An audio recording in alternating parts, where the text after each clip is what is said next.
আসসালামু আলাইকুম। স্বরচিত কবিতার নাম রুটিওয়ালা।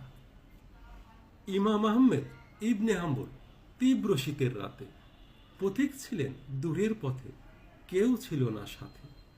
ক্লান্ত হয়ে শরীর গেলেন মসজিদেরও মাঝে, কাটবে হেতা রাতটি আজি, ভাবনা সকাল কাজে। পড়তে শুরু করেন হাদিস, একটু সেতা হেলে, এমন সময় এক দারোয়ান বলল কে বা এলে। নয়তো যাপন এখানে রাত, জানায় ঝাঁঝের বেশে, যাও বেরিয়ে ভাবটা তরা, নয় কিবা হয় শেষে। চলল কিছু সেই অনুনয়, কাজ হলো না কোনো। বাইরে যেয়ে একজন আরে বলল ভাইটি শোনো, তোমার চুলার আগুন তাপে কাটাই যদি বসে, বলবে কিছু আমায় তুমি বদনামের ওই দোষে। বলল যুবক সুস্বাগতম, কি বা আমার ক্ষতি, পোহালে কি অগ্নিতাপের কম হয়ে যায় জ্যোতি।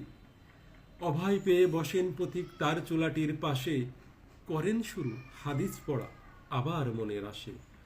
গড়ছে রুটি পড়ছে যুবক আস্তাক ফিরুল্লাহ ঠোঁটে, আটার খামি ডলছে বেলন ভুলছে না ঠোঁট মোটে। হাতটি দিয়ে চুলার ভিতর আনছে রুটি তুলে, নিচ্ছে টাকা ক্রেতার ঠিকই যাচ্ছে না তাও ভুলে। এমনি এমন পড়তে দেখে অবাক হয়ে তারে জিজ্ঞাসিল পথিক একই, পড়ছো বারে বারে। মুস্তাজুবুদ দাওয়া মুখে অমনি যুবক বলে, এই আমলের বরকতে মোর দোয়ার সকল ফলে। বলছে কি যে ভাবছে হাম্বল এই দোকানি আজি, সব দোয়া তার হচ্ছে কবুল, কোন সে কাজের কাজী। বলে আবার ওই যুবকে সত্যি বলছি আমি, সব চাওয়া মোর হলো পূরণ, এমনি দোয়া দামি। তবে আমার একটি দোয়া হয়নি পূরণ শুধু, না পুরা সে দোয়ার কারণ শূন্য উত্তর ধুধু। সব দোয়া যার হলো কবুল, একটি শুধু বাকি, জানতে চেয়ে ইমাম হাম্বল কৌতূহলী আঁখি। কোন দোয়াটা হয়নি পূরণ বলবে আমায় শুনি। বলল যুবক শুনছি থেকে ভুবন জ্ঞানী গুণী। শ্রেষ্ঠ জ্ঞানী আল্লাহ ভক্ত ইমাম হাম্বল ভবে, এই জামানায় দেখব তারে পুরাই নিষাদ রবে। পেলে কবু দেখা তারি ধরবো একটু হাতে, আঁকবো চুমু কপালটিতে মন জোড়াবে তাতে।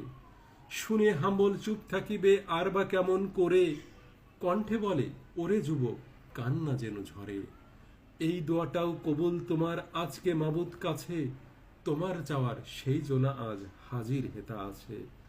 আমি তো সেই ইমাম হাম্বল তোমার শ্রুত কানে, দেখতে যারে দোয়া তোমার আল্লাহ পাকের শানে। শুনে তখন ওই যুবকে বলবে কিবা আর, দূর আকাশে মেলল ডানা ভাবনা বুঝি তার। কাটলে সে গর্ভিস্ময়েতে মুহাদ্দিসের হাতে, হাত রাখিয়া চুম্বিল ঢেউ অশ্রু আখির পাতে।